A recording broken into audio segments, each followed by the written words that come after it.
A labyrinth of a book, vast and intricate, full of fiendish twists and clever traps, with a deeply human heart at its center.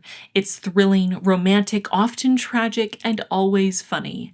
I'm obsessed. Alex E. Harrow. An immersive and enthralling epic fantasy, fiendishly charming and clever, this is a book you absolutely must devour. Tasha Suri. And honestly, so much more love and praise all over the internet for this book, The Raven Scholar by Antonia Hodgson. This book seems to have immediately launched itself into cult classic fan favorite status. I'm honestly baffled by how much attention this book has had, how much excitement is around it, and how many requests I get on a regular basis to pick up this book. This might be the most highly requested read for me in the last year, and I heard you. I'm here. Better late than never, as they say. But honestly, I'm a little terrified because I feel like there is so much love for this book that if I don't like it, I'm going to be making a lot of people angry. But you know me, I can't help but be honest. However I feel is how I feel, and I don't mince words. So we'll see what I think of The Raven Scholar. I have also seen, I think once the initial hype started to die down, I have seen more naysayers. I've seen more reviews citing some issues that they had with the book or people just not connecting with it quite as much, which I think always happens after that initial wave of hype has dissipated. You get more voices with differing opinions, which I think is very healthy in the bookish space. So I am curious to see where I land and what I think of this book. It is a little bit of a brick. It's over 600 pages with what looks like close to 80 chapters. So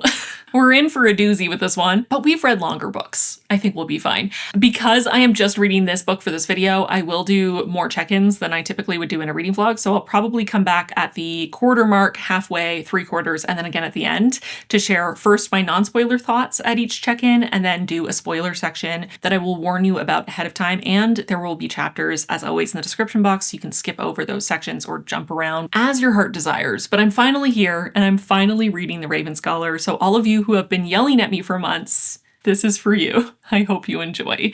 Here is the blurb for The Raven Scholar. The Raven Scholar is a masterfully woven tale of imperial intrigue from an electrifying new voice in epic fantasy. Let us fly now to the Empire of Orin, where after 24 years of peace, the reign of Burson the Brusque has come to an end. Oh no, epithets. I'm having flashbacks to Inamorata. It'll be fine. It'll be fine. In the dizzying heat of midsummer, 7 exceptional warriors, thinkers, and strategists compete to replace him. When one of them is murdered, it falls to Nima Kra, the Emperor's brilliant, idiosyncratic high scholar, to find the killer and fight for the throne. Nima believes she is alone, but we are here to help. All she has to do is let us in. If she succeeds, we will win an empire. If she fails, death awaits her, but we won't let that happen. We are the Raven, and we are magnificent. So it's a competition. There's a murder. Okay, did not remember any of those details. So honestly, sometimes ADHD is to my benefit because I go into books brand spanking new, like a newborn baby. And sometimes that's great. Sometimes it's less great, but usually it's great. I hope you're excited to read The Raven Scholar with me. If you haven't read it yet and you've been wanting to, maybe this is your sign to read along with me. That could be fun. And just a brief reminder that my opinion on a book is just my opinion. It's one person, a drop in the ocean of book opinions. Whether I end up loving this or hating it or landing somewhere in the middle, that's just my take. I'm just one person, and just because I make content on the internet doesn't mean that my opinion has any more weight than anyone else's. And I actually love having debates and discussing books, and I think disagreement and differing opinions on books is what makes the bookish space special. It's what keeps us on our toes. So I want to hear your opinions, even if you disagree. Just remember to be respectful to me and to each other. I must admit, I kind of hate the phrase, "it's not that deep," because I think most things actually are that deep. But in this case, it really is not that deep. Someone having a different opinion on a book, actually not a big deal. Many people exist, many different experiences exist, especially when it comes to art. We all approach art with our own baggage, our own experiences through our own lens, and every single person's experience with a book is going to be unique because each person is unique. And there are so many different factors impacting how you read a book and how you feel about it and how it lands with you. And I think one of the reasons I've been able to synthesize that and really fully internalize it and accept it and be chill about it is that my therapist just very kindly and consistently reminded me over the last decade that we are all very different people. We all are living our own unique experiences. It's not a personal attack if someone feels differently about something or handles it differently than you would. And honestly, therapy in general is just Life-changing. As many of you know, I lost my dad just over a year ago, and while I already thought that therapy was life-changing, I have felt that so much more deeply in the past year when I have really needed support to get through one of the hardest years of my life. And that's why I'm so happy to say that this video is sponsored by Grow Therapy. Grow Therapy believes that mental health care should feel human. They're building a better kind of therapy, one that's easier to access, more affordable, and made to fit your real life. There's a lot of skepticism around online mental health platforms, and for good reason, which is why it's part of Grow's mission to provide the utmost quality of mental health care. Grow Therapy is insurance friendly. Grow works with over 125 insurance plans, including Medicaid in some states. Pay only per session, no subscriptions, and no hidden fees. Sessions average $21 with insurance, with some paying as little as $0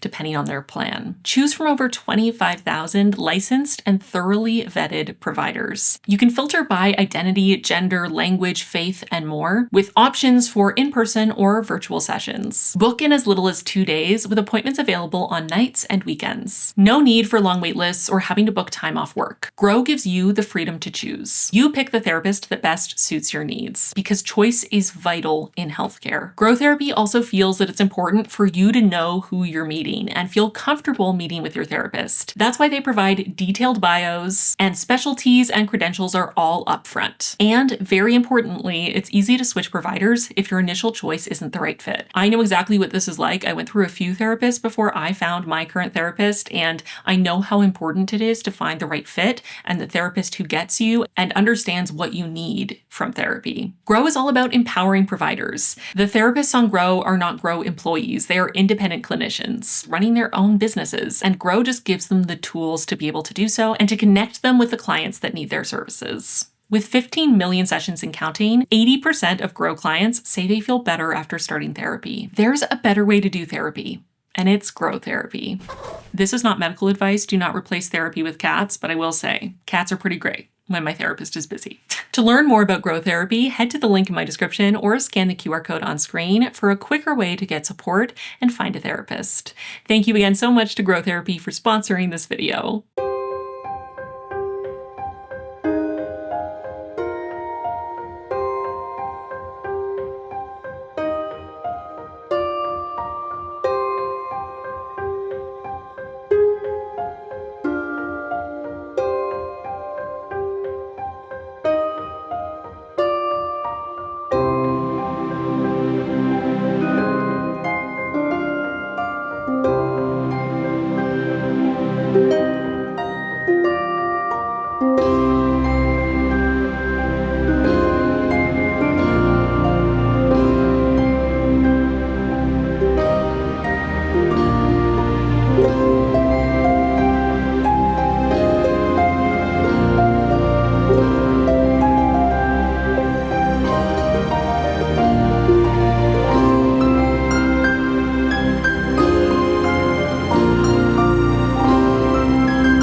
I'm a quarter of the way through the Raven Scholar, and this is going to be probably a pretty quick update because the last chapter I read really felt like it was setting the rest of the book in motion. It felt like the whole first part, not necessarily in a bad way, but that the whole first quarter was really setting the stage, teaching us a little bit about the world, introducing us to our protagonist, and just getting us settled. And then that last chapter really kicked it into another gear, changed some of the dynamics and some of the stakes in a way that makes me feel like things are about to, escalate in an exciting way that I'm looking forward to. So I don't want to say too much or spend too much time on my impressions of the first quarter because I really do feel like things are about to shift pretty significantly. But what I will say is that I did enjoy the first quarter. I thought it was really interesting. I can see, because it starts following one character, and you do, or at least I did, get invested in that character pretty quickly. And then things do shift to a different character, and it does seem like the rest of the book follows this other character. So I guess I could see why some people became very quickly attached to the original, who felt like the original protagonist, and then felt like that was yanked out from under them and then had to get used to another protagonist. I will say it didn't really bother me that much. I liked the first character. I liked the second character.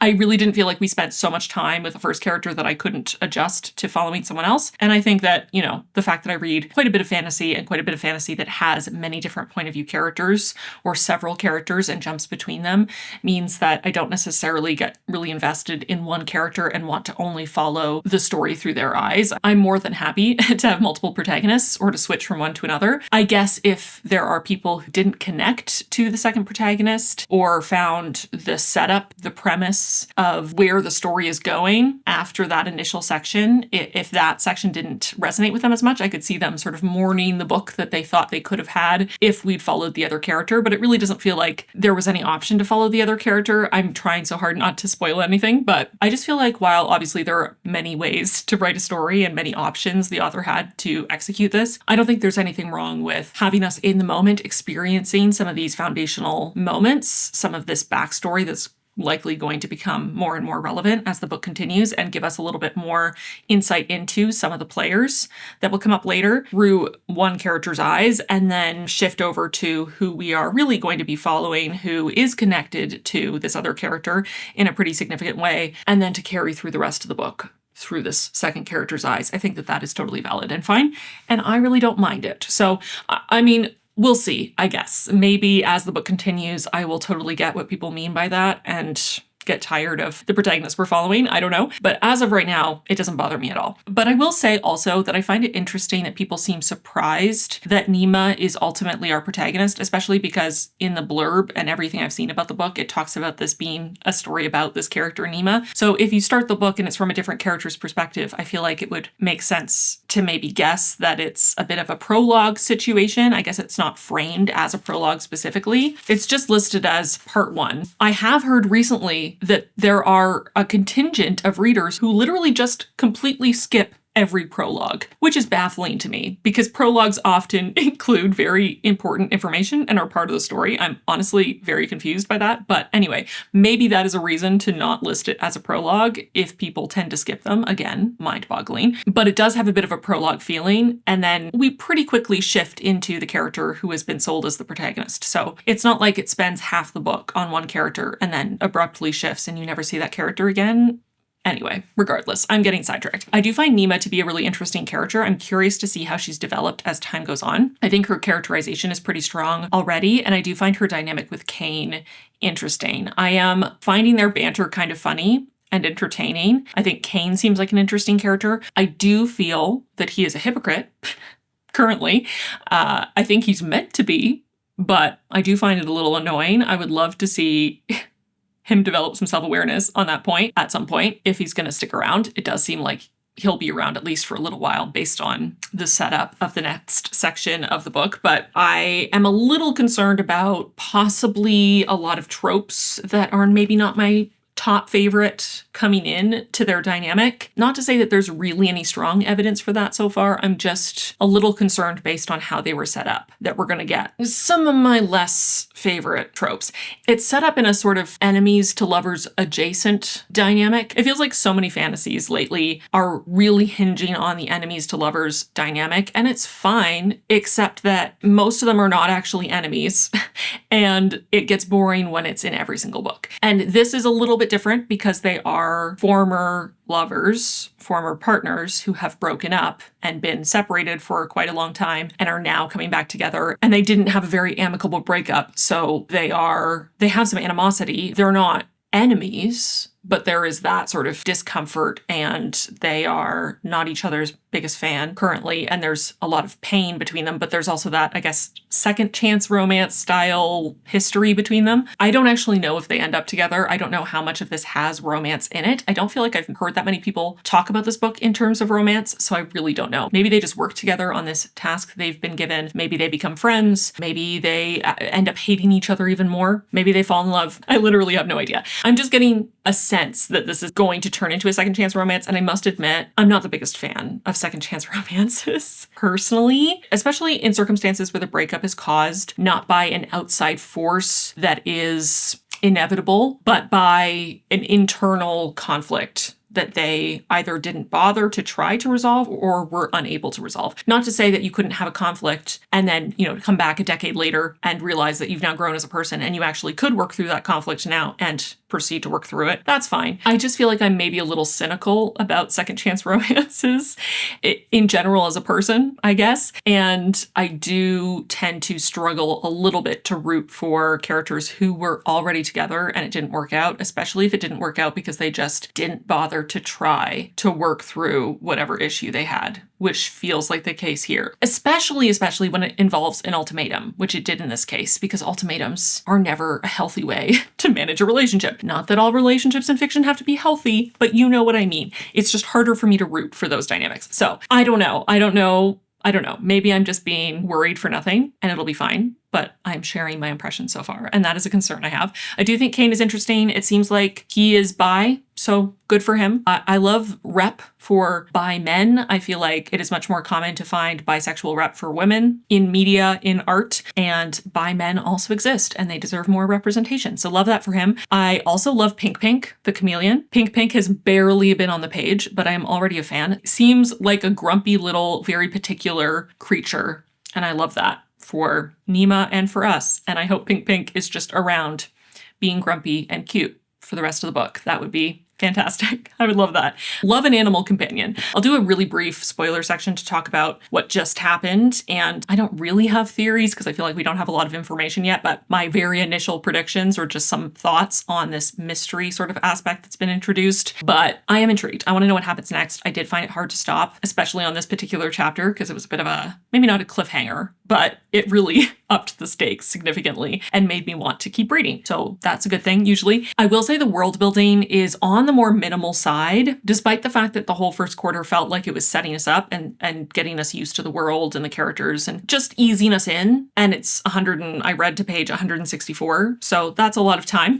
And there is world building, certainly. All my dark green tabs are for world building. We do learn about the political structure, the society, a little bit about how they handle various crimes, some cultural things, a little bit, a tiny bit about their religious beliefs, although that is one area that I'm still hoping to get some more information because it feels a little bit sparse at the moment.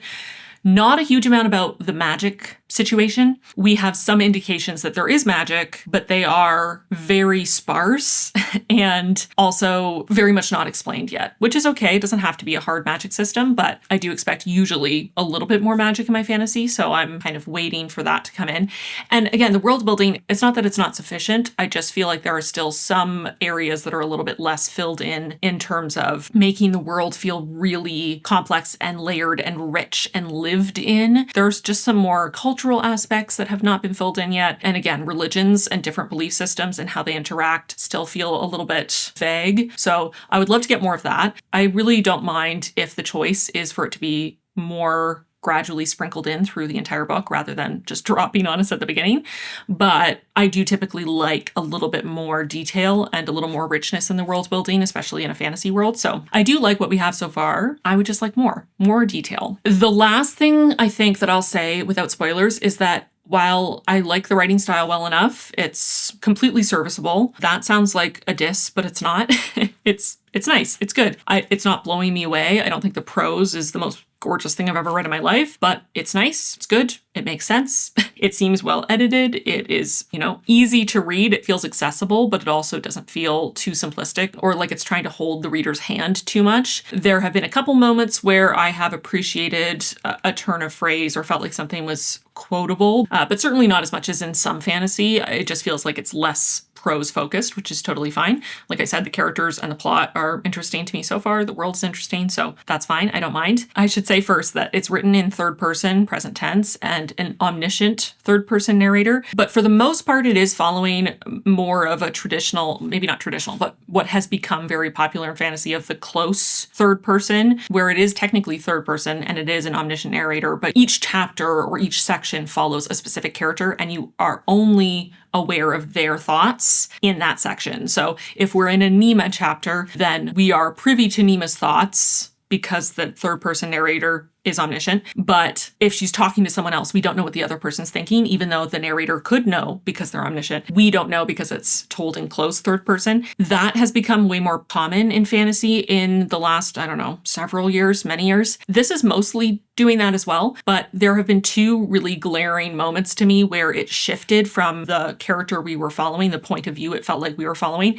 to another character's mind and thoughts. The first time it happened, it made sense for the storytelling in that moment, and it was separated. It was still part of the same chapter, but it was on a new paragraph and actually had a gap, a space between. So it was very clear that we were sort of in a new section. We weren't just continuing on with the scene. And then it switched to another character's perspective, and then the chapter ended and we were out of that character's perspective. So in that case, I felt like the formatting helped to ease that transition, and it made sense in that moment to give us insight into what that other character was thinking.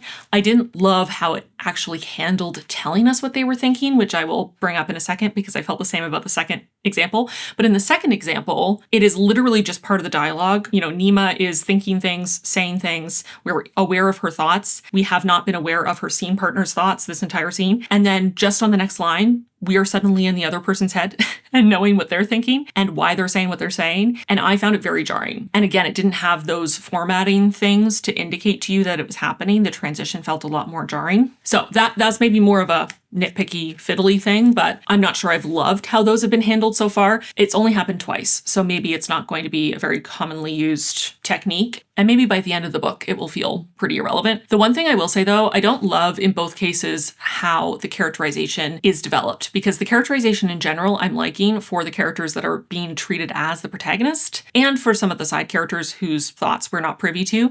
But in both cases where we just head hop into someone else's brain for a second, I feel like we're both getting too many answers too easily and also not enough. Or we're getting too many easy answers, but to the wrong questions. I'll give more concrete examples in the spoiler section for those of you who have read it, but they just both stood out to me as distinctly odd, enough for me to really take notice in the moment, but also to go back and reread the transition and to spend maybe an unhealthy amount of time going over it in my head and trying to figure out why it struck me as odd. So anyway, let me know in the comments if that is something that continues all the way through or if those are just two weird moments. Does the head hopping become a thing? Because I don't necessarily mind it. I just feel like if you're gonna do it, it should be for a good reason. And if you're gonna answer obvious questions that could be told to us very easily without switching perspective, then that doesn't feel like a good enough reason. Just for me personally, very much personal preference. But I'm having a good time. I'm very interested to see where this goes from here.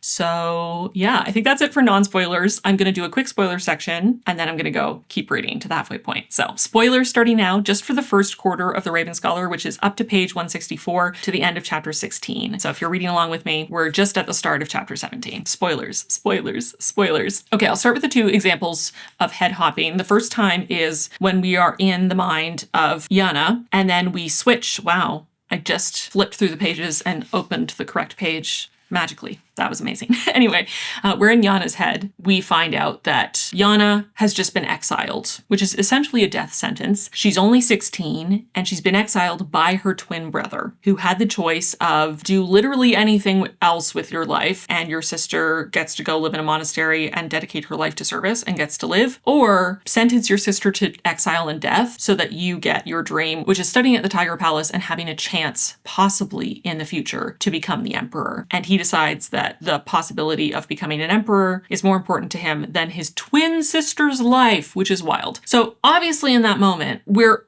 on page 36. We've only spent 3 chapters with these characters. We haven't gotten to know Ruko too much, but we're thinking, okay, they're twins. They, because of their circumstances, because their father was a traitor and they are sort of living in this hyper vigilant state, and a lot of people don't trust them or want to be associated with them. Presumably these twins have spent their entire life basically only with each other. And even though Yana knew that this was Ruko's dream and she was given the choice, you can do this or you can say no with no repercussions and you can give it to your brother, she decided to take it. Which, yeah, I understand Ruko being upset because she knew that was his dream and she had never expressed an interest in that. So understandable that he would be upset. But for him to then start whining, complaining, eventually blurt out information that could cause her to be exiled and killed. Again, they're 16, but wild, very immature behavior. And then for her life to be saved and for him to not even seem to care that his sister almost died and now has a chance to live, even if it's at some remote sanctuary. He demands to have the chance to still do this. And the Emperor's like, yeah, no, never mind. I have rescinded my offer. And he has a hissy fit breakdown. And then the Emperor gives him the choice. Okay, fine, you decide. You get to do this if you send your sister into exile and death, or we do what I said, and you do literally anything else with your life and your sister gets to live. And he decides, okay, she can die. I want to do what I want to do. Which, like, again, wild. How do you come to understand that based on what we have learned from him through Yana's eyes? She is shocked. She hasn't seen this coming. All we know of them is that they've probably spent their entire lives just with each other and are very close. So we get to this point and we get this moment of him saying exile and their mother is screaming in despair because one of her children just essentially killed her other child. And then we switch into Ruko's head and we learn that he got kind of high on the power of getting to decide whether his sister lived or died, but fine, he's high on the power and he wants more of it. So he wants the chance to become emperor so he can have more power. So that's why he made the decision. And we go through his thought process as he's like, he could try to tell them that he's, trying to save his sister from a miserable fate, but that wouldn't be true. Be honest. And, the truth is that he felt like the most important person in the world and he wanted more of that, which is like, okay, that's a reason. You're telling us why he did it, but only part of the story, because why is him wanting more power more important than his twin sister, who has presumably been his closest companion for the 16 years of his life? Why is him having the most power in the land? If he doesn't take this opportunity, it doesn't mean that he couldn't gain power in another way or, have power in a smaller form, in a more limited form. It just means he wouldn't be able to become emperor and have literally the most power. But having power is more important than his sister literally getting to live. And that is the question that's not answered. Does he hate his sister? Is he literally petty enough that her taking his dream and not giving it to him is enough for him to want her to literally die? It's not like they're 6 and they don't maybe fully understand how permanent death is. They're 16 years old. Anyway, so I just felt like that was odd because it would be fine to switch into his head. And again, we get the little bit of we got a break so we can see that transition's happening. So fine. But why tell us that he got high on the power and he wanted the power, but then not answer the glaring question? And maybe the question is answered later. But for me, that was just kind of a frustrating moment where I thought, well, okay, sure, but why? I still don't feel like that answered anything. Okay. But again, if that had been the only time, I would have thought, okay, fine. I don't necessarily feel like it was super useful to me or necessary, but I don't hate it. But then the second time happens where Nima is talking to her basically college nemesis, Gita, and Gita has info on her, is basically able to blackmail her. And it basically tells her, I am going to reveal this and you're going to lose your livelihood.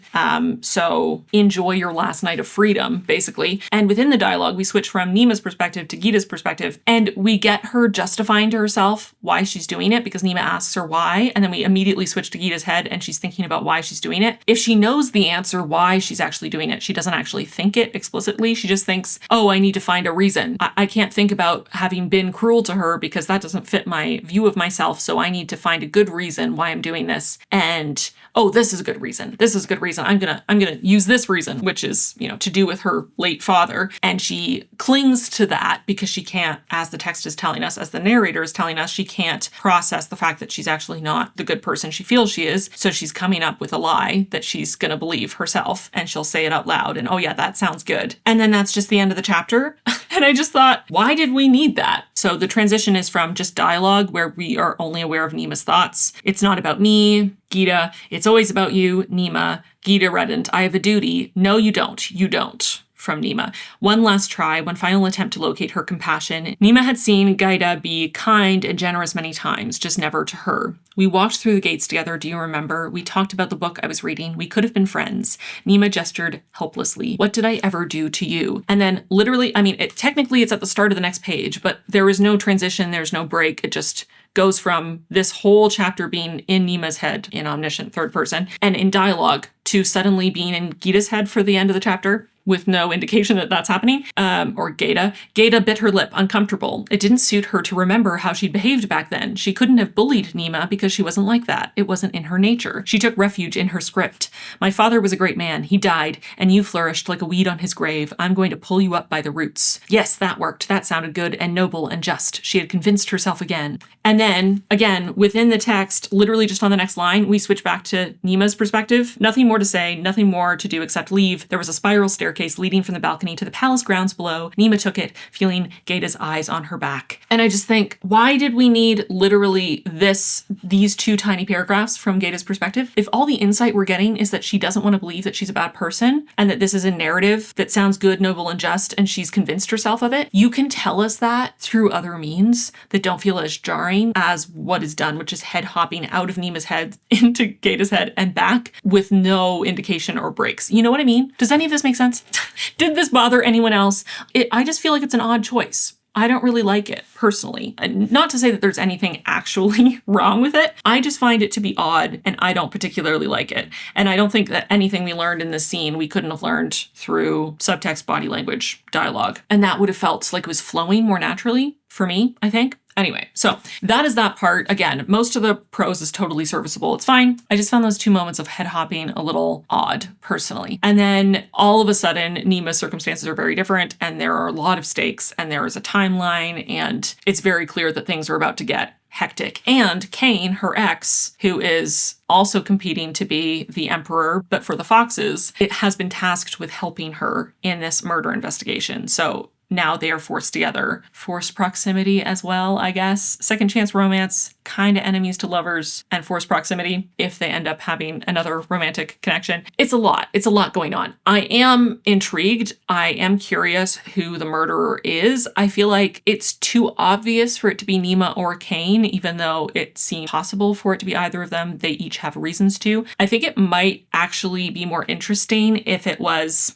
I already forgot his name. What is the name of the Fen? Oh, wow. I literally just flipped to the perfect page again. I'm on a roll right now. Anyway, Fen Fidala, who is the high engineer. He's been highlighted a number of times and so far hasn't played a particularly important role, but I find him interesting and I'm curious if he could have something to do with it. I also think it could be Princess Yasila, the mother of Yanara, who was exiled and died at 16 in the first section. She seems to have magical powers and also has her own things going on and was seen in a place that she wasn't expected to be, meeting someone mysterious, and so she could have something to do with it, and her family was in charge of the dagger that was used as the murder weapon.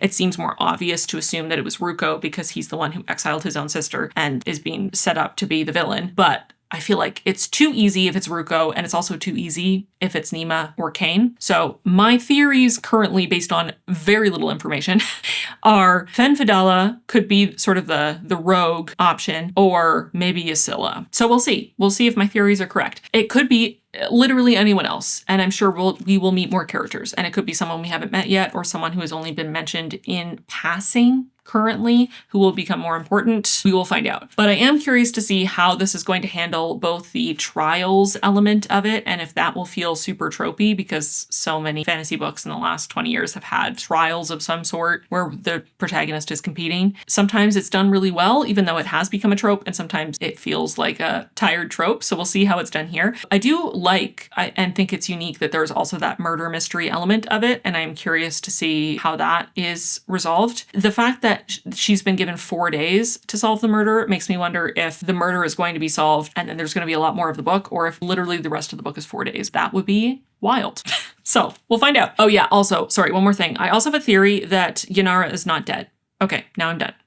I think that man, the hound that she kind of made friends with, that she was making eyes at beforehand as they were traveling to see the emperor, and who was traveling with her through her exile, her tour around before her exile, who said that he witnessed her dead body, is lying and he's hiding her, and that she's still alive and that she'll come back at some point. Maybe she murdered Gaeta and is trying to set up her brother. Just another theory. Anyway, okay, that's it. I'm gonna go keep reading. I'm really curious to see what happens next. I want to know. I am interested. I am engaged. So I'm gonna go keep reading. I wouldn't say that this reads as YA to me, but I do think it has a lot of tropes in it that are common in YA fantasy and dystopia. So I wouldn't be shocked if some people feel like this reminds them of a lot of YA, but for me personally, so far, it doesn't feel like it's written in a YA way, even if it is borrowing some of those common tropes, and the premise feels very YA fantasy, YA dystopia adjacent or inspired, but we'll see how it goes. Okay, that's it for spoilers. I'm going to go read to the halfway point of The Raven Scholar, which is going to be the end of chapter 35 or page 320. So I'm going to go do that, and I will be back when I get to the halfway point to let you know how it's going.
So I've reached the halfway point of The Raven Scholar and used up so many tabs. I feel like things are moving along at a steady pace, but maybe a slightly slower pace considering the length. There hasn't been so much to happen that I honestly have much to say on top of what I said in the first part. I will say that there's less head hopping than in the first part. I mean, there were two main examples in the first part. There's definitely a little bit of switching perspective, but it hasn't been as jarring for me, so I will note that. It does seem like the murder mystery part of this story is going to wrap up very soon, and that the rest of the book is going to be the continuation of the trials and whatever the fallout is from revealing the murderer. So that's interesting. I don't necessarily dislike that. I think it probably makes sense not to drag it out through the whole book, again, especially because she was given 4 days, and that would have been wild for the rest of the book to be in 4 days. I mean, it might still be. I feel like it's only been a couple days and we're halfway through the book now, 300 pages in. So while I do like the characters, I definitely find Nima occasionally a touch immature for her age.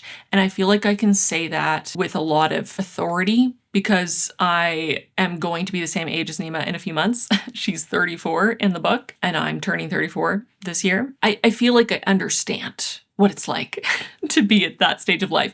And while she is very heavily neurodivergent coded, I am neurodivergent. She is bookish and weird, same. She talks a lot, same. You know, there's some similarities there. And I wouldn't say I'm the most mature person on the planet. I certainly have my moments. And I also feel like there is maybe kind of a weird double standard almost, where in fantasy and dystopia, sci-fi, adventure stories and things, you can have a 16 to 20-year-old protagonist who is doing all kinds of things, like ruling an entire nation, leading a war, doing all kinds of things that kids that age typically do not do. And we suspend disbelief all the time. But then in the reverse, reading about older characters who are maybe a little bit more realistic in that they have flaws and they have areas where they're maybe less mature, or they're just a little bit more complex and nuanced and not one note, not just stoic adults. You know, they're people who are messy and silly and sometimes immature. Then all of a sudden it's unrealistic. You know? So anyway, what I'm saying is I don't think it's unrealistic that she has her immature moments. I think it makes her feel more real, and I can relate to it on some level while also noticing those moments and thinking, wow, that's a pretty immature way to handle that, Nima. Okay, you know, nuance, layers. There are layers to this. I do think that the trials are a little underwhelming, maybe just because, especially the trials that are one-on-one combat, I'm not really much of a fight person. I'm a lover, not a fighter, you know, in general. But also, I just don't really care about fight scenes in books, and it has to be incredibly well written, really high stakes. I have to be so emotionally invested in the characters for me to really be drawn into a fight scene. Otherwise, you know, I read it and I think the whole time, okay, they're gonna punch each other, they're gonna trip each other. Like it just doesn't interest me, and I will read it because I know it's relevant to the plot and I need to know what happens. But the longer those scenes go on, the more I feel my brain start to glaze over a little bit. And they're not super drawn out, but so far the trials have predominantly been those one-on-one fights and describing them. And I mean, okay, I don't really care. It's not that interesting to me. They're fine. Obviously, they're relevant. I'm finding the other trials that are set up by each individual contender and by their group more interesting because they're more varied. Although so far we've only had the Fox trial and the Raven trial is about to start. So not really sure what else is going to come our way. Those are certainly more interesting to me, and I feel like they reveal more about the world and about the characters and about the specific contender who created the trial. And they also reveal more about the other contenders who are taking the trial than just if they're good fighters or not, or who's faster or stronger. But, you know, the trials are fine. I think I was more invested in the murder mystery, so it will be interesting to see how I feel going into the second half, especially if I'm right that the murder mystery is kind of going to get wrapped up soon. Because if the second half of the book hinges on just the competition for the throne, I might end up a little bit less engaged than I've been in the first half, but we'll see. I feel like we're finally starting to get a little bit more magic, so that's fun. It's still incredibly minimal, honestly. It might be the least amount of magic I've read in a fantasy book in a while. I like magic. That's part of why I read so much fantasy. I wouldn't mind a little more. Again, maybe we're on the cusp of things progressing in that direction. I should note that the writing style has a lot of humor in it, and I could definitely see this style of humor bouncing off people or people bouncing off a bit, but that's definitely a heavy part of the prose as we continue on. A lot of humor from the characters themselves and in their dialogue and their thought patterns, but then also from our omniscient narrator. There's a lot of humor in the narration as well. And sometimes it does feel a little silly. It's fine, just noting it for people who might not like that. Also, another thought I had as I started this second section is that I kind of feel like the specific combination of genres that are being bended in this remind me so much of the Locked Tomb series, specifically Gideon the Ninth by Tamsin Muir, because it is on its face fantasy or science fiction. I mean, The Locked Tomb is kind of a mix of fantasy and science fiction, but speculative fiction on its face. But then the actual plot ends up being much more about a combination of trials and a competition of people from different distinct houses fighting for a coveted spot of power, and simultaneously a murder mystery. Kind of a weird coincidence. I wonder if Antonia Hodgson is a fan of the Locked Tomb series or just happens to like the same genres. I really had fun with that in Gideon the Ninth. I didn't expect it going into it, that it it would have those blends, but it really worked for me. And in this case, so far it's working for me as well. I do wonder if some of the people who bounced off this are less of a fan of the blending of multiple genres, but I kind of like it. Again, we'll see how it's executed in the second half and if the pacing stays relatively consistent. Again, I think the pacing is a bit on the slow side, but it doesn't feel necessarily uneven so far, but that could definitely change. I also think that I might have heard that this book had queer rep, meaning Kane, who is a very prominent secondary character who is very clearly and openly bisexual on the page. I might have heard people talk about that aspect of it and assumed or thought that they meant the protagonist, or maybe people were unclear. Honestly, I've heard so much about this book in passing in the last however many months since it came out that I couldn't even track down where I got that impression from if I tried. But as far as I can tell, we're now halfway through over 300 pages. We're spending a lot of time with Nima, and there's been no evidence that she herself is queer. I think she might not be. I think the main queer rep is coming from Kane. I love bi rep whenever I can get it. If it is good bi rep, I have no issues with it so far. I also think it is useful and helpful to have bisexual rep for male characters, showing bisexual men and showing them as desirable, especially by women, because bisexual men receive so much biphobia, especially from women. There is such a pervasive biphobic belief that bisexual men are actually just gay and in denial, and women who refuse to date bi men because they are bisexual.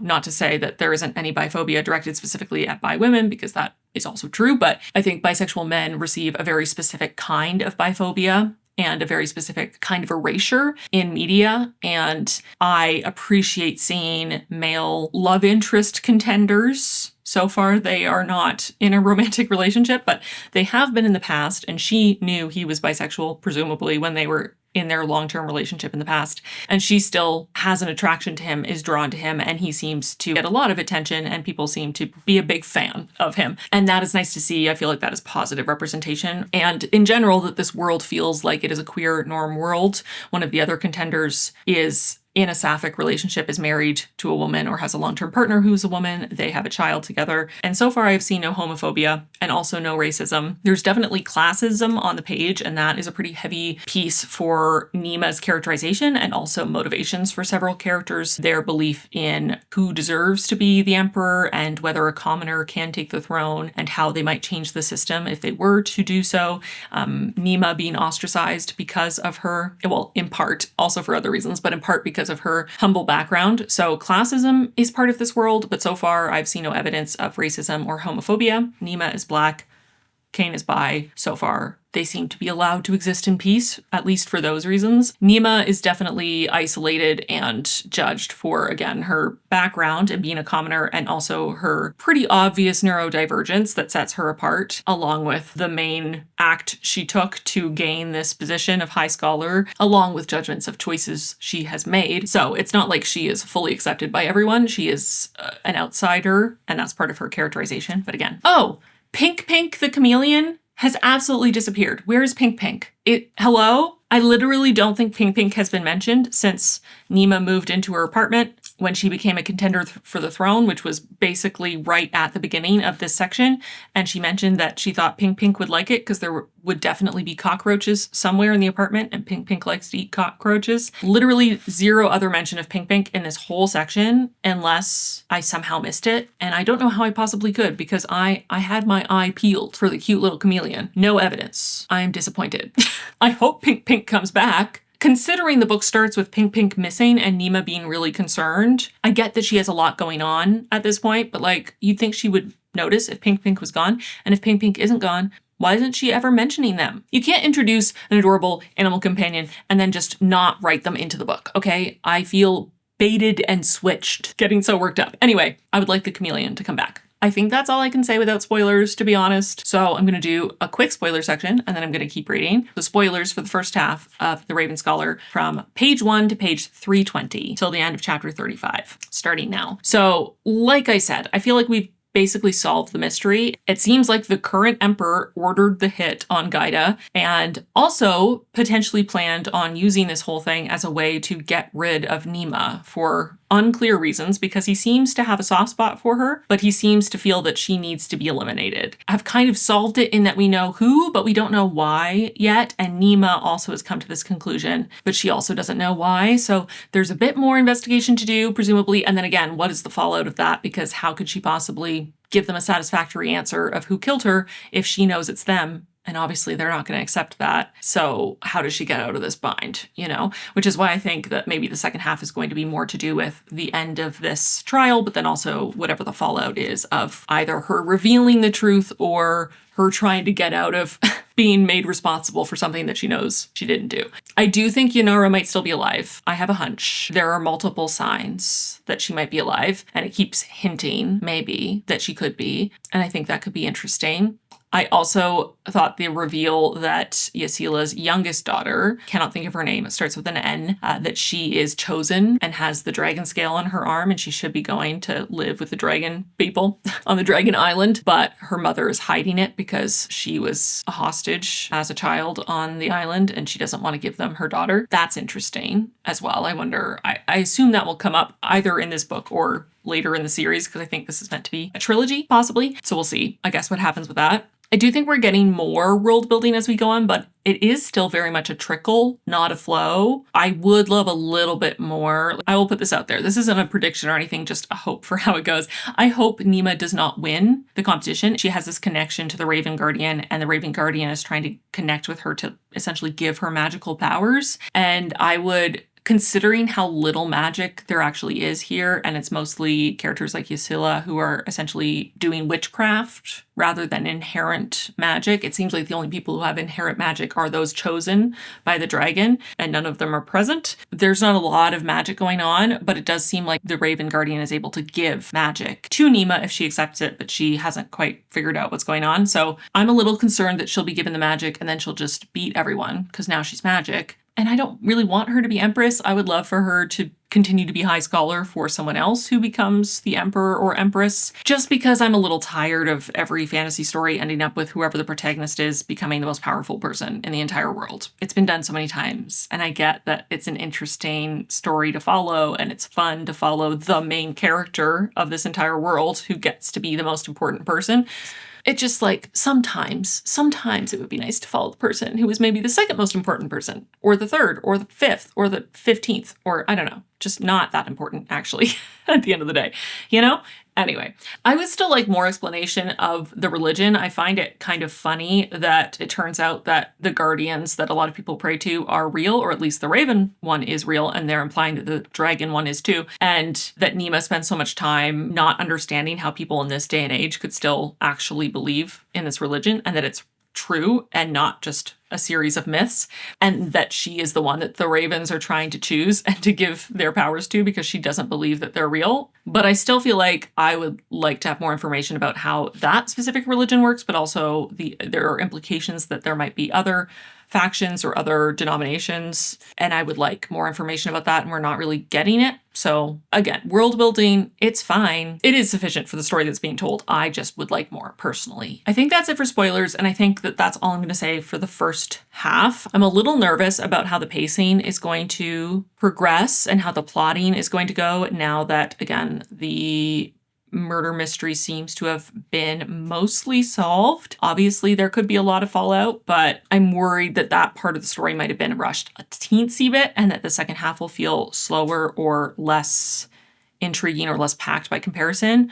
But maybe I am just being a pessimist. But I'm going to go find out. Oh, I'm sorry. I didn't know you jumped up. You're so quiet. Hello, you helping? Oh, thank you. Chewy's helping.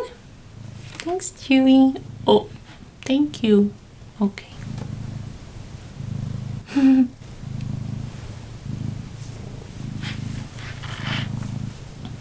Okay.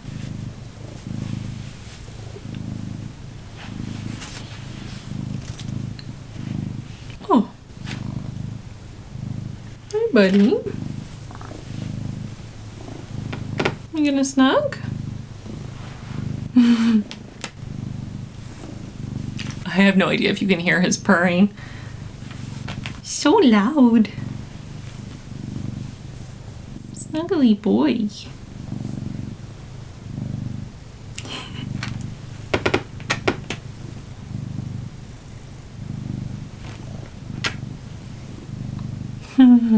Well, I'm now trapped by a cat, so I'm just gonna start reading.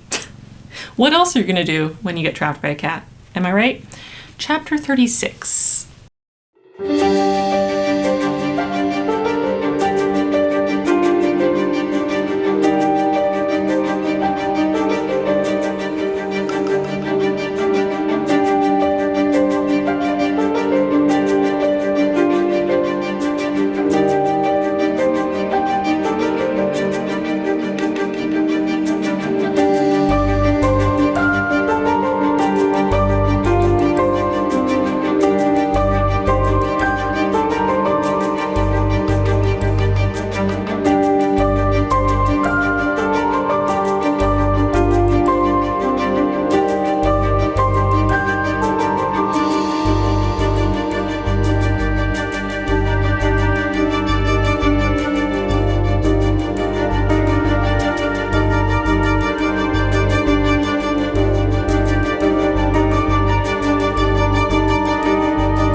So I finished The Raven Scholar. I know I was supposed to do one more update at the 75% mark. This happens sometimes, especially if I'm invested, or sometimes I have noticed, especially I would say in speculative fiction, the section between half to 75% often is a lot of setup for the climax and for the conclusion of the book. And I don't always have that much new information to share, and that definitely happened this time.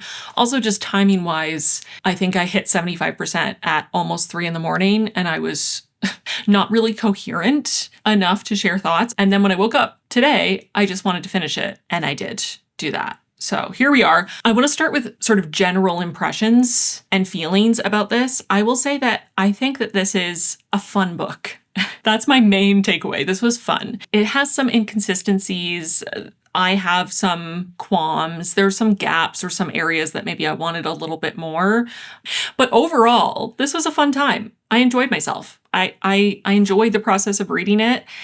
I think that some people might have gone into this with very different expectations from what this book actually is. And I would say that from the title, from the cover, even from the way that I have heard people talk about it, again, I didn't watch any in-depth reviews or anything, but just in passing, the ways that people talked about this, I was not aware of how comedic this is. This reminds me of Gideon the Ninth in so many ways, not only because, I think I might have already said this in the last update, but it's important. I feel like it's important for people to understand what this is doing genre-wise, but also the tone, because it doesn't read like a lot of epic fantasy. It is not as serious and somber, and it doesn't take itself seriously, like at all. At all. It is very comedic, and it just makes me think of how Gideon the Ninth is full of silliness and jokes, like dad jokes, silly jokes, quirkiness, quips back and forth, just very tongue-in-cheek, very unserious. And yes, there are moments where things get real. There are moments of real emotion. There are moments where things come down a notch and there's vulnerability, or there's stakes, or something scary or sad happens, for sure, in both books. But the tone overall is silliness, humor. And I can see why that wouldn't work for everyone. And I also feel like the way that this was sold, and probably Gideon the Ninth too, to be honest, the title, the cover, neither of them scream, this is going to be quirky and absurd on the surface, and they both are. So I could definitely see how that tone would not necessarily land for people. And I do think, as much as I was not bothered by switching from following Yana to following Nima, and I wasn't so invested in Yana that I couldn't get invested in Nima after the first 3 or 4 chapters when we switch over and have a bit of a time jump, I will say that the first couple chapters are more serious and more sort of traditional fantasy voice. And then once we switch to Nima, and for the rest of the almost 80 chapters, it is very consistent in its humorous tone. And so I could see some people feeling a bit of whiplash, both from the switch in which character we're following and from the tonal shift. So I want to be very explicit about the fact that this book is funny and it's meant to be funny. There are so many silly characters, there are so many silly moments, and I think you're meant to laugh at a lot of the moments. Again, not to say that every single thing is funny and that there's no serious moments and that nothing can be taken seriously all the way through, but I think framing it as epic fantasy is maybe doing it a disservice, because I think that people who seek out epic fantasy might not be a fan of this. I personally like both, whatever this is and whatever Gideon the Ninth is, and epic fantasy that is more serious, but they're not doing the same thing and not everyone is going to enjoy both. I also will say, like I think I mentioned in other updates, that the genres here, again, kind of like Gideon the Ninth, it is speculative, it is fantasy, it does have a more historical feeling setting, and it is a made-up world. But it's also a series of trials and a murder mystery mashed together, which again, hence the comparison to Gideon the Ninth. But I would say that in both cases, again, not to talk about Gideon the Ninth so much, I promise I will move on from this in 2 minutes, but if you have read Gideon the Ninth, I think it's a really good comparison to understand what this is doing, because in that case as well, as much as the sort of murder mystery element of it is pretty prominent, and I personally was surprised by it being a bit of a locked room mystery. I think if you went into it for the murder mystery and were trying to solve the mystery, following all the clues and things like you might in a traditional mystery, you might have been disappointed by that book. And same here. It's not set up structurally as a mystery all the way through. It's not, I don't believe, meant to be fully solvable by the reader necessarily, and that's really going to piss some people off. I didn't really mind because, again, I didn't go into this expecting to solve the mystery. Yeah, I had some theories as it went on. I kept theorizing and I was following along with the clues and trying to figure it out ahead of time. But in finding out what really happened, I wasn't really bothered whether I'd guessed it or not. And I do think that as much as it might have been a bit harder to follow all the clues because of some of the things that we learned later in the story and some reveals and sort of the timing of everything, I do think in rereading it, I would likely pick up on many more hints and many more tells for what really happened that I might not have noticed on the first read. So I think going into this expecting really serious, self-important, dramatic, epic fantasy is setting yourself up for disappointment. I also think going into this thinking that it's mostly a murder mystery and you're going to be able to put all the clues together and figure it out with Detective Nima is also setting yourself up for disappointment. I think if you go into this thinking it is a character study of really messy people who are flawed and ridiculous, then you might have more fun with it, because this ultimately, to me, feels like a combination of a commentary on descent into fascism and growing wealth inequality and classism, power corrupting, very common themes for fantasy, and a character study of how people are people. People are messy. People don't live up to our expectations. People aren't archetypes. You can't say this person represents the raven, therefore she is intelligent and likes sparkly, shiny things and curious and never lies and is always chooses the logical path, or, whatever traits you associate with each of the 8 animals, each of the 8 guardians that are part of the religion, the world building here, and each contender in this trial fighting to become the next emperor or empress of the land are representing one of these groups. The fellow contenders, the general public, all the nobles, and even the contenders themselves feel that they represent the animal that they represent. They feel that they are that archetype, not only because they have been raised or trained, educated in the ways of the bear or the ox, and those are the values they hold, but also because there is this expectation placed on them that they fulfill all the stereotypes of their role. And I feel like the point of the book is that none of them do. Like, yes, they do sometimes. Yes, they do in some ways, but they're messy people and they make mistakes. And Nima lies to other people and to herself sometimes.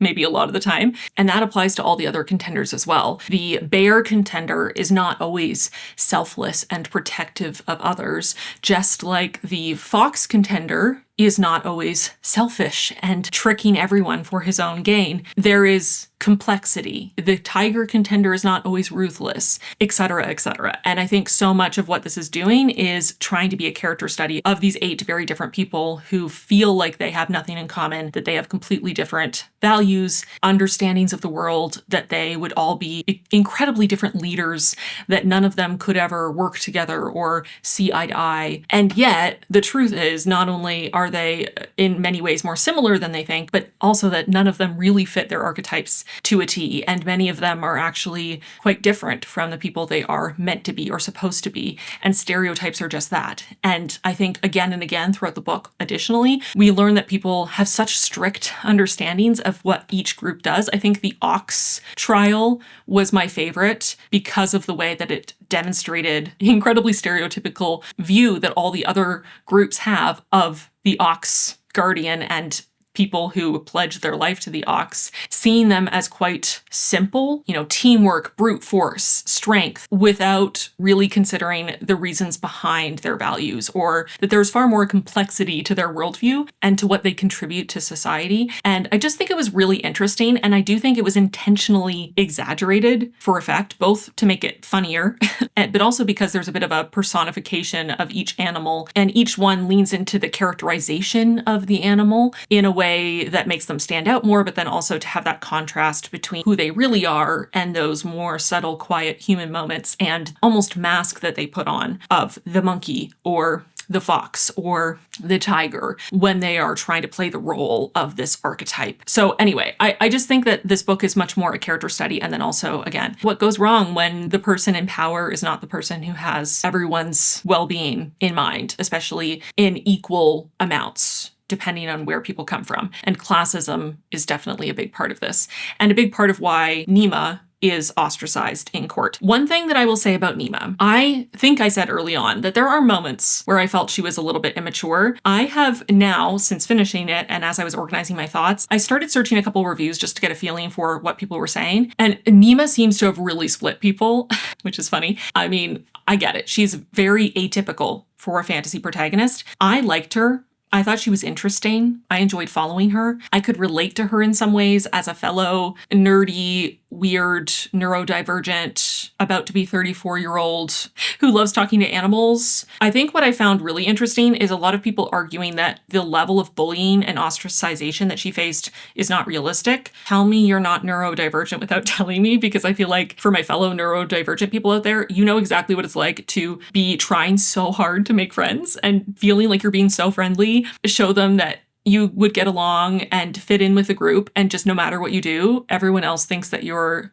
too much, annoying, weird, wants you to leave them alone. Listen, it is a very common experience for those of us with slightly differently wired brains. And I feel like Nima is very heavily neurodivergent coded, and I do think it is realistic for her to, to be shown to be generally nice to people, she's not like a total asshole or something, but she also is hyper fixated on things, can ramble on for an hour plus on almost any topic if she has even a vague interest. Anytime someone says something factually incorrect, she will correct them. She literally cannot hold back the words. She has to blurt out the correction. There are a lot of things about her that I think a lot of people who are saying that there's no reason why she should be bullied so much, or that it's unrealistic for adults to bully other people. I mean, have you hung out with adults?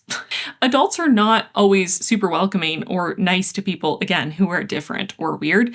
Alas. Anyway, I think a lot of the people saying she was only ever nice and helpful to people, it doesn't make sense that anyone would not want to be her friend, are also the people who either are later on in the same review saying that they found her annoying, or are the kinds of people who, if they had someone like this in their life, that they would very quickly realize why she's not necessarily universally beloved. She doesn't understand how court works. She doesn't share the same interests as most of the people in court. She doesn't try to fit in with them. She doesn't pretend to care about things she doesn't care about. She is not good at social graces. And on top of all of that, again, classism is such a huge part of this. She comes from a common background and everyone knows it. And that is, as far as I can tell, the primary reason why she is not accepted. She should not be there, according to them. She is not from a noble family. She doesn't belong. And the reason she's there is something that people believe she should be ashamed of. And also the deadly combination which the book literally says on the page,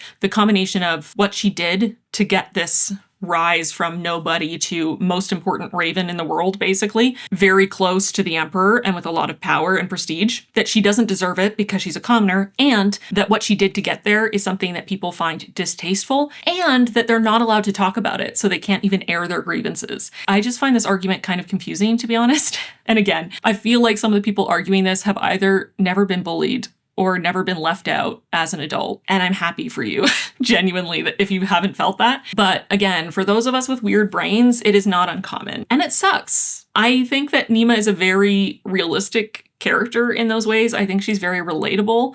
I've seen other people say that they found her really relatable, especially fellow neurodivergent folks. I think it's fine to not really like her or to feel like following her wasn't that interesting, to not be engaged by her. I think it's fine to feel maybe that things were a little exaggerated. The whole book is pretty absurd. I think it's meant to be exaggerated for effect. The courtiers in this book were characterized in a similar way, honestly, kind of to the people from the capital in the Hunger Games. They are meant to be silly and over the top and to value things that do not really matter and to be very classist and very cliquey. And yeah, it's a little over the top. But again, the whole book that's just kind of the style it's going for. Stylistically, aesthetically, that is what it's doing. And it's fine if it doesn't work for you. But I do think it's a little strange to argue that adults never ostracize people, adults never bully people, that no one has ever left anyone out for being different and weird, you know? That stuff doesn't stop in high school. Another thing that I've seen a lot is people claiming that this reads like YA. I personally don't feel that it reads particularly YA, at least in the writing style.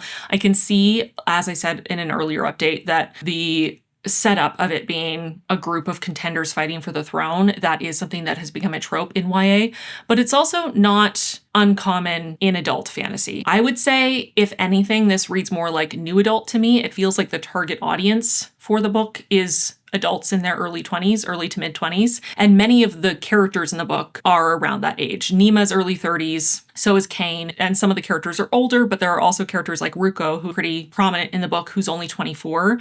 And it did feel like it was aimed at adults to me. Again, YA is not a genre, it's an age categorization. I typically struggle to find another name for, and I keep trying to find another name for, the specific writing style that for me feels very YA. For me, this didn't read like YA. It reminded me more of quirky, cozy fantasy, even though nothing about it is cozy, so don't run with that. But it had a quirky feeling, it had an absurd comedic quality to it. Again, very Gideon the Ninth coded. And I don't think Gideon the Ninth reads like YA either, although I have seen people argue that. I think it's just that the tone is very unusual for what we have come to expect for fantasy and speculative fiction aimed at adults. But, it's certainly nothing new. Maybe it's more common in sci-fi, but I think about things like Hitchhiker's Guide to the Galaxy. That is aimed at adults, but it is absurd and silly. That kind of vibe, We have a strong comedic voice that runs all the way through, a very consistent tone that is running parallel to serious themes, but the way it's delivered is through comedy and levity for the most part. The characters are larger than life. They are pretty archetypical, but then also kind of the point to me was that they actually defy their archetypes in many distinct ways. And that is part of what the book is exploring. As much as things are intense and the stakes are high and bad things could happen, I didn't have a constant sense of dread.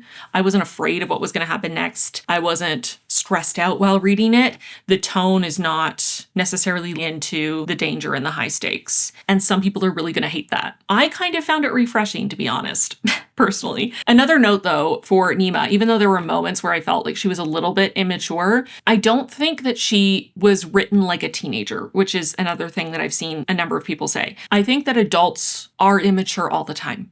As a fellow adult, as someone who is about to be 34, I can be immature. I have known many adults several decades older than me that can be very immature. Immaturity does not disappear with age. These characters leaning into archetypes, being a bit over-exaggerated and absurd and silly and funny and dramatic does not mean that they are not adults. It's just the tone of the story that's being told. And also, some people are just dramatic. As a former theater kid, I'm going to be dramatic for the rest of my life. It's just who I am in my DNA. I'm going to be 90 and I'm still going to be dramatic and emotional and expressive and silly and make stupid jokes and have big opinions and sometimes be immature because that's who I am. I think these characters have very particular personalities that are maybe not as commonly depicted in, again, more serious fantasy, but this isn't trying to be serious. I just think it's odd to assume that these characters are automatically being written as teenagers just because they have less stereotypical fantasy personalities. Maybe you disagree. If you have examples of how they're acting like teenagers, let me know. I just feel like every person I have seen making that claim either had no examples or the examples I saw just felt like that's their personality, and adults are also allowed to have personalities. I've also seen some people say that this has a love triangle or that the main character has a bunch of men interested in her. I don't know where they're getting that from because there is so little romance in this. There is the primary couple, the primary romance with our protagonist, and then there are two other men that she acknowledges are attractive, sort of in passing, but there's no indication that she actually is interested in them in any way, and they never show any interest in her in return. I don't know where people are getting that from. I literally never got the sense that she was interested in anyone except for her love interest, or that anyone else was interested in her. I also saw people framing it as Nima is like the most special, the most chosen, the most important, the most beautiful. What? I don't know if her appearance is ever described in detail. She's certainly not described as the most beautiful person in the book. People are not falling all over themselves for her. She's also not the most skilled or important or the most chosen. I don't know where people are getting that from, to be totally honest. Again, if you have textual evidence, if you can point me to that time on page 208 where there's evidence of her being the most beautiful, the most chosen, let me know, because I am confused when I read those comments. Again, it's fine to not like it. It's fine to not get along with her as a character, to not like the book, to not like the tone, to feel that it reminds you of YA you've read, because I could see that even though I don't feel that this reads like YA to me. I understand why people are comparing it to some works of YA because it does, again, have some of those tropes, especially in terms of the plotting and the actual premise.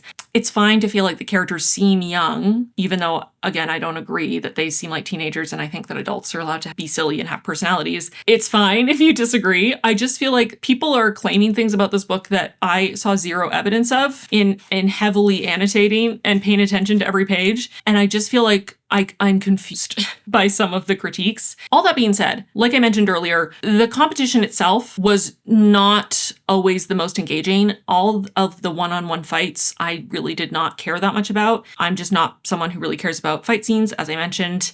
I think that they could have been a little higher stakes. And again, it fits tonally, generally, that there really aren't super high stakes ever in terms of being stressed and on the edge of your seat, wondering if they're going to survive. Yes, characters do get injured. Yes, characters do die. Bad things happen to people, but it's not really meant to feel grim and dark and scary. You're not meant to be on the edge of your seat, terrified, and that's fine. I do think that the stakes, if they'd been a little bit higher in a couple moments, would have kept me more engaged in those sections. But again, I understand why it was not written that way, because that's just not what it was going for tonally. And it's just my own personal preference that I'm not super into fight scenes. So if I'm not on the edge of my seat really worried for the characters and the stakes aren't through the roof and my anxiety isn't triggered, then I'm probably going to be pretty nonplussed about the fight scene, because I just reading about fight choreography on the page is not my favorite thing in the world. I do think the pacing was a little uneven. I do think, especially from halfway to 75-80%, it lagged a little bit in the pacing. There were a couple really great moments and a couple really great scenes that I loved, but generally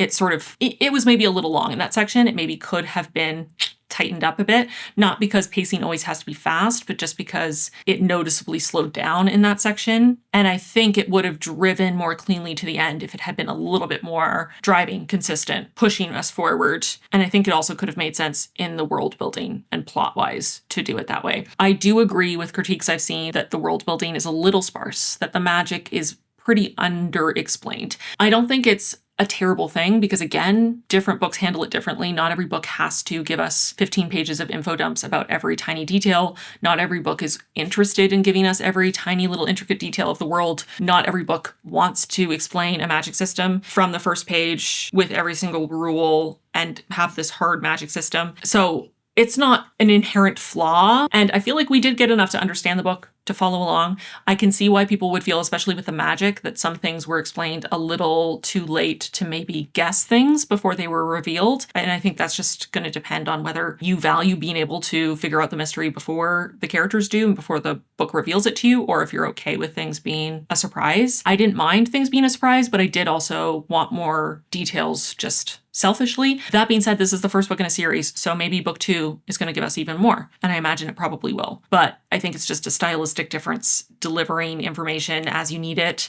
and not getting overboard and not info dumping. I think if this book had info dumped a bunch, people would have complained about that. Probably a different contingent of people, but you can never please everyone. So it is what it is. I don't agree with critiques I've seen that there's just no world building or no magic explanations, because it's there. And a lot of the things I've noticed people listing as things that weren't explained or that were contradictions or plot holes are actually explained. So I think also part of it could just be that the book is so long that it's almost 700 pages, and some people missed certain things, which is totally fair. I'm sure I missed things too, because there's a lot. But I think a lot of the things that people are complaining about not making sense are actually explained on the page. It's just maybe not explained at the time or in the way that some readers would want. Not to say that it's perfect and that everything is explained, because there are some things that I wanted more about. Again, I have seen some people claim that there are a plethora of plot holes. I personally didn't notice any actual plot holes. And again, in none of those reviews did I see examples of things that I would actually call a plot hole, either because the things that they're complaining about were actually explained and made sense to me, or because it's not actually a plot hole they're complaining about. They're complaining about the characterization that they didn't like or something.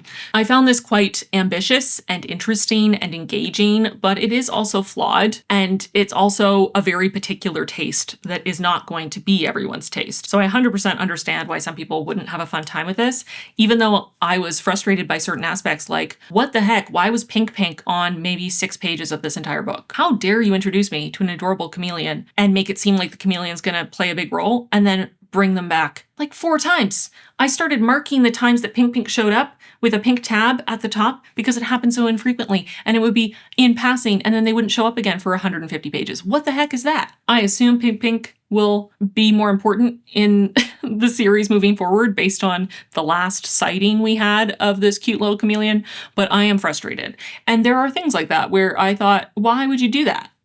I don't like that. But that doesn't mean that overall I had a terrible time, because overall I had a fun time. I think it was enjoyable overall. Doesn't mean I think it was perfect, but did I enjoy myself? Yes, I did. Oh yeah, I'll also say this is very long. A lot happens. Maybe not, it's not as packed plot-wise as some books, but there are a lot of details and a lot of characters and a lot of sort of moving parts. I think that it's very accessible and very readable for how long it is. I think for some people that will be a drawback, and they'll want something more dense and complex and something that they really have to labor over. And sometimes I'm in the mood for that too. But I do think there's something to be said for a book that is this chunky and this long, that is also such an enjoyable and quick read. My slight critiques of the head hopping from early on really dissipated as the book went on. I got more used to the style. And also I think that the head hopping wasn't as jarring as we moved on later in the book. So that wasn't a major issue for me, even though it did stand out as awkward the first couple times that that device was used. I also really enjoyed the characters. I found them really intriguing, layered, complicated. Like I said, I think so much of what this book is doing is lifting up these characters as being very stereotypical archetypes, and then slowly peeling back the layers of the onion of all these characters and showing that they're actually much messier and more complicated. And actually, honestly, all of them are an amalgamation of all 8 archetypes in a variety of ways, because humans are like that. And I enjoyed that aspect of them. I think all the characters, even the ones that were on the page a little bit less than others, had some complexity to them, had some nuance to them, and were interesting to follow. And I feel like I appreciated that Antonia Hodgson clearly didn't feel like any character was just one thing. Every character had complexity to them. And even the one character that I would say is maybe the closest to being only terrible, only a villain, has more complexity to them than you might think at first glance. And whether you agree with their motivations or not, they have motivations that they think are selfless. Whether they actually are is another question. And so many of these characters are in self-denial and creating a narrative for them to live within to justify their actions, which can be annoying to read, depending on who you are and how you feel about the characters, but is also very realistic because people do that all the time. People are constantly creating narratives and lying to themselves to justify their actions and make themselves feel more comfortable, even when they do things that don't actually align with their values. I found Nima really compelling. I found her likable. I know, shocking. A lot of people seem to hate her. I liked her. I think she feels very distinct and unique as a character. She is not yet another repeat fantasy heroine. She is not a blank canvas self-insert. She has personality. She is passionate and enthusiastic and nerdy and awkward and sometimes kind of judgmental and rude and holds grudges and also is vulnerable and sensitive and wants people to like her, but then also gets offended easily and gets mad and is aware of her own flaws and shortcomings. But then also when someone points it out, she feels the need to prove that actually they're wrong and she's amazing and she can do anything. You know, she feels very real and messy, and she's often misunderstood within the world of the story, which is why I find it funny that people say that it's unrealistic for her to be misunderstood on page by the other characters in the novel, because she also seems to be frequently misunderstood by people reading the book. And I'm not saying people who didn't like her are misunderstanding her, but I have seen people state things about her actions and her motivations and her characterization that to me feel like they are misunderstanding the reasons why she did things and the sequence of events and who she is as a person. And I think she is easy to misunderstand because she is unique and prickly and different. And I think that is the drawback or the risk you take when you do write a character who is different from the archetype, not to bring that up again, of a fantasy heroine. She is doing something different. She is a very different kind of person. She isn't the kind of person that people normally write a fantasy novel about. And I think people are trying to put her in a box that she maybe doesn't fit in. And when she doesn't fit, they're getting mad at her. Not everyone, but some people. I also loved Kane. I love a chaotic bisexual, and Kane is that. As a chaotic bisexual myself, I'm a fan whenever they pop up in fiction, and Kane was great. He was entertaining. He also was flawed and messy and made mistakes and was hypocritical and made stupid decisions, but he also had a good heart and was funny and really cares about people and can sometimes be smart and helpful and not always get distracted by snacks, although he usually does get distracted by snacks, and also that is relatable. Several other characters who are interesting, and I could talk for ages about them. I will just say that I also found Ruko really interesting. He is another character that I think people wanted to put in a box and got a little upset when he didn't fit. I think he is a very complicated, nuanced character, and it's hard to talk about him without spoilers, so I'll probably just have to save it for the spoiler section. But I think his development was quite interesting to watch, and I think there is a lot of nuance. There are a lot of layers to how he's characterized all the way through. And I think people, ironically, because people love to complain, and I do too, about characters who are too one note and who are just kind of evil, and that's it. But I feel like because Ruko was sort of set up to maybe be that character and then was more complicated than that, people were upset that he wasn't that character and didn't fit that role the way they wanted. He wasn't the archetype of the one contender who is, has the best chance to win and is also terrible, and we're all going to root against him because he's a person and he's more complicated than that. And I like that. I like that messiness and complexity when it comes to characterization, but it can be frustrating depending on what you're looking for. And it's also fine if you don't like how it was executed or you don't like the characters, because we're all different. Okay, but I think I've covered all the main things I can without spoilers. So let's talk spoilers for The Raven Scholar.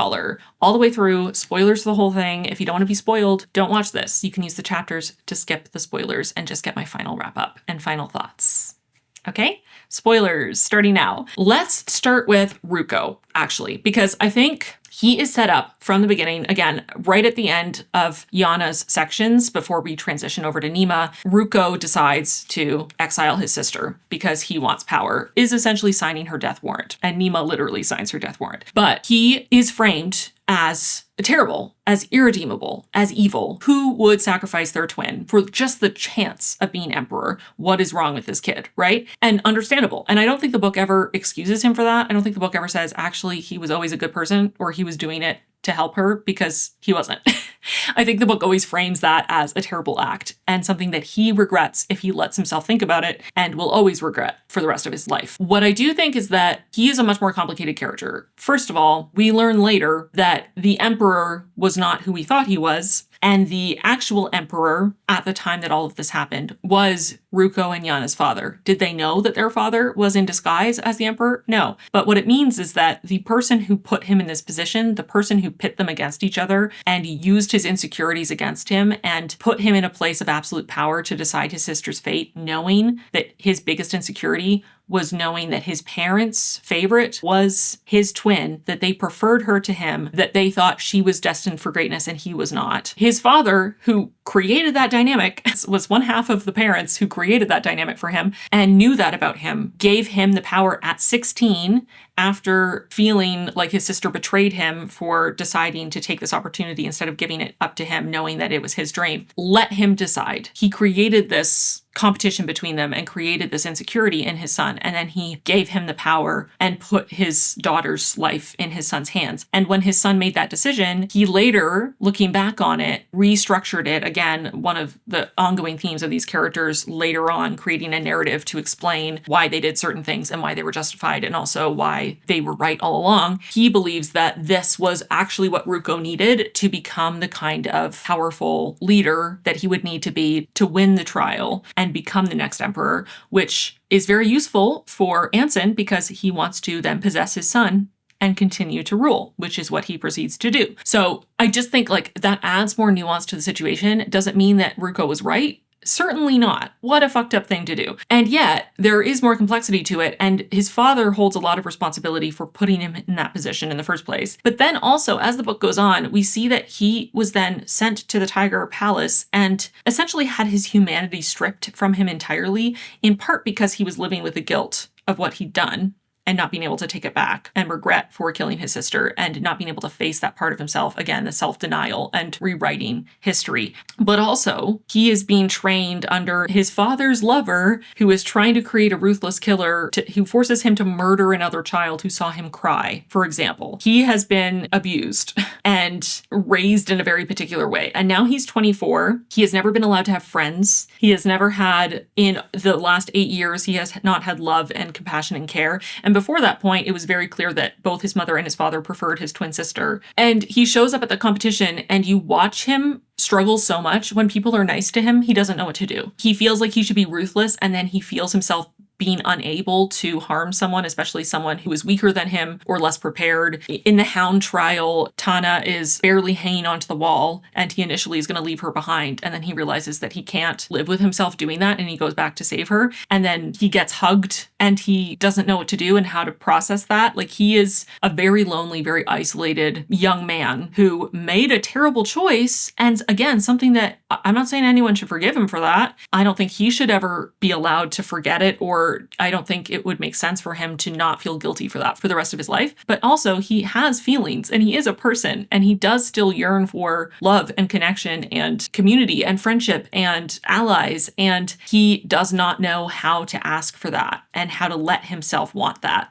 And I think that complexity is really interesting. I think it makes him way more interesting than if he was just evil and he actually didn't care at all. And he clearly cares and he clearly regrets his choice and he clearly misses his sister. And he has really tried to build a narrative around it to protect himself from the pain of what he did. But again, he's a person, and that complexity and that messiness is what makes him interesting, in my opinion. But it also is what makes him not fit in a clear box of this is what this character is and what they are for.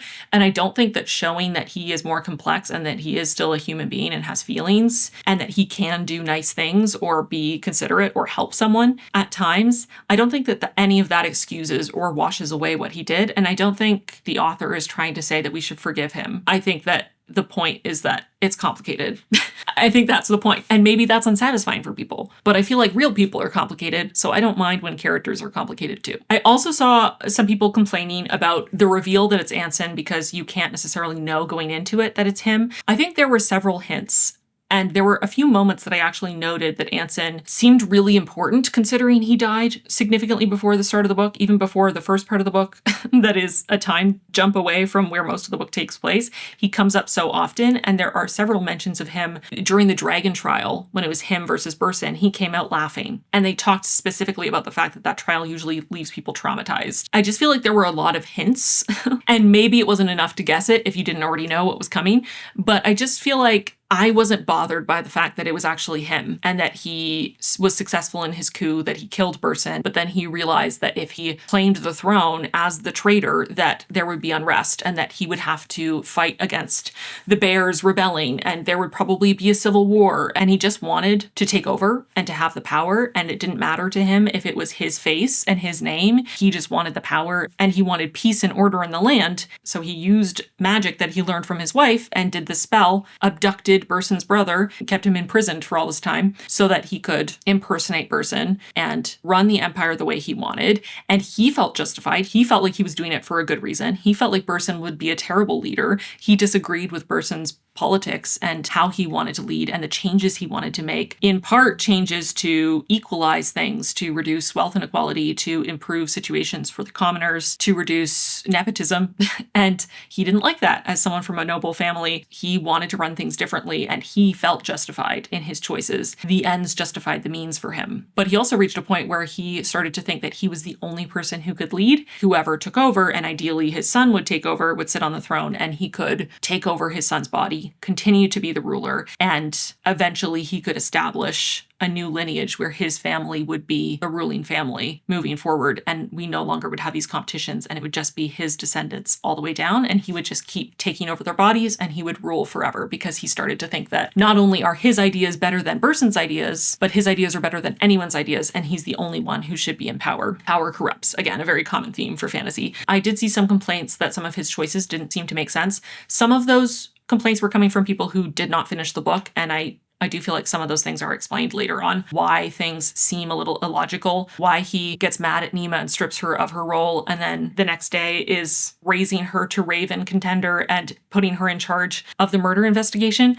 But there is a conversation later between him and his right-hand man where he explains why he was doing that. Keep your friends close, keep your enemies closer, and also feeling like if anyone could figure out who stole the dagger, which was not part of their plan, it would be Nema, and if she could figure it out, that would help them so that they could get rid of whoever it was that set them up. Because Gaida was supposed to look like she died of natural causes, but the fact that she was stabbed after death with this dagger that's supposed to be cursed created so many more issues for them, and they needed to figure out who set them up and who stole the dagger and who they can't trust because they're trying to maintain order with an iron fist. And they feel like Nema is both maybe the person who could find the answer as someone who is so curious and diligent, but also that she is a risk to them, that she might be someone they want to get rid of and were already thinking about getting rid of because she would notice if he took over Ruko's body and was still himself. So she was already disposable and they had one plan to get rid of her. And then when this happened and things changed, they changed their plan accordingly and decided that she could do the investigation, she could find the thief for them, and if they could pin it on the thief, then they would, and if they couldn't, they could pin it on her because she was the prime suspect and get rid of her that way.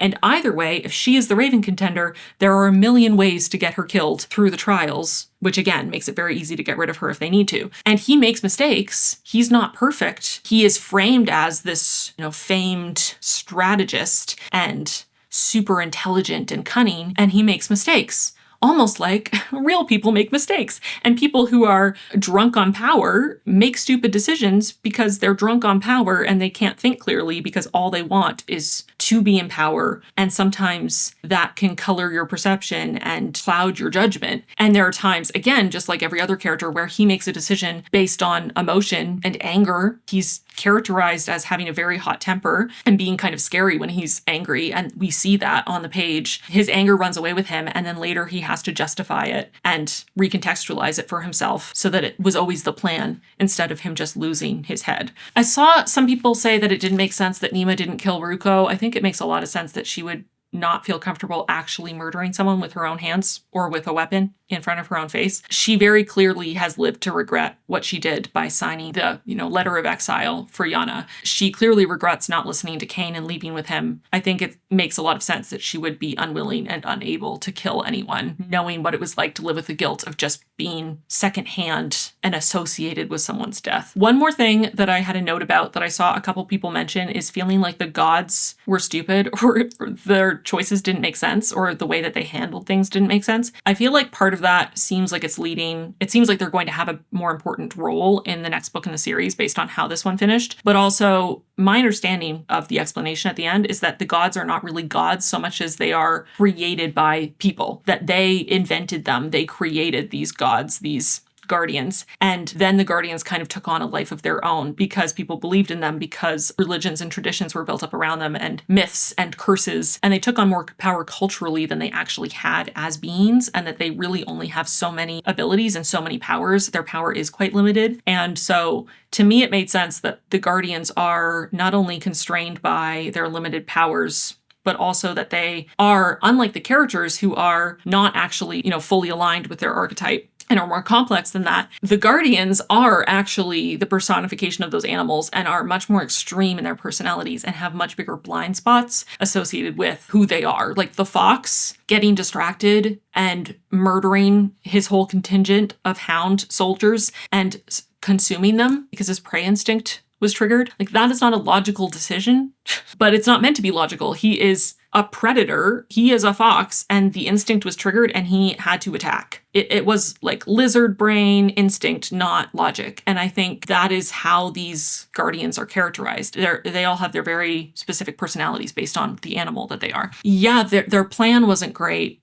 But also, it seems like they're not actually gods in the sense that we typically think of gods in fantasy. They are not all powerful or all knowing. They are magical creatures, basically, that were created and then got a little out of hand. And they are just as complex and messy and flawed as the people are, in my opinion. I liked the ending. I thought it was sweet. I liked feeling like Cain and Nima maybe had the possibility of a future and would be together. I liked that multiple of the other contenders survived. I liked that it seemed like there was a chance that Ruko could fight back, maybe. I think that would be interesting. I like that Pink is implied to have some sort of more important role, even though I am pissed off that he was barely in this book. What the heck is that? That's probably the thing that annoyed me the most about this book, was a severe lack of Pink. But I think the ending was satisfying enough for me. I think it made sense. There's enough left open-ended. There's enough intrigue for what's going to happen next. There are so many characters and they're all kind of dispersing into the world. And I feel like the next book is going to really expand, possibly giving us even more world building for other areas, including the Scarred Lands and Helios. What are the repercussions of what just happened? There's been a purge. They've killed off a bunch of people. Ruko is now emperor, but it's actually his father possessing him. How is that going to move forward? Are they going to start a rebellion? Are Nima's visions of her future in the Dragon Trial going to come true? And what does that look like? I'm invested enough to read the next book, and I found it pretty satisfying. Was it a perfect read? No. Did I have some, moments of irritation or frustration or things I thought could have been a little bit better or a little bit tighter or things I wanted a little bit more explanation for? Yes, totally. But overall, I had fun with it, to be honest. If there's something I missed that you wanted me to address, if there's something I didn't talk about that you want to talk about, leave a comment down below. Just if you are sharing spoilers, write spoilers and then hit enter a few times so that your actual spoilers are hidden under the read more, so that people just perusing the comments aren't going to be automatically spoiled for the book. I would love to chat more about it. I feel like there's a lot in here to talk about.